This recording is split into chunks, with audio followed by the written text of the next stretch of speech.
দেখাচ্ছিলাম কিছুক্ষণ আগেই ওসমান, বুদ্ধদেব ভট্টাচার্যের সারথি, দীর্ঘদিনের সঙ্গী আর কয়েক বছরের সঙ্গী যারা, তিনি তো এই 2018 সাল থেকে দীর্ঘদিন রোগ ভোগে ছিলেন। নিঃসঙ্গতার অন্তরালে আজ জীবনাবসান। গত 4 বছর ধরে বুদ্ধদেব ভট্টাচার্যর সর্বক্ষণের সঙ্গী দুই অ্যাটেন্ডেন্ট। চোখের জলেই বুদ্ধদেব ভট্টাচার্যকে বিদায় জানালেন তারা।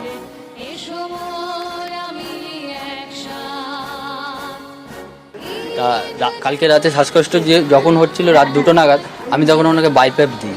তো বাইপ্যাপ দেওয়ার পরে, বাইপ্যাপ 3.5-4 ঘন্টা ছিল। বাইপ্যাপ দেওয়ার পরে উনি একটু কমফোর্টেবল, মানে সাধারণ দিক থেকে এসছে।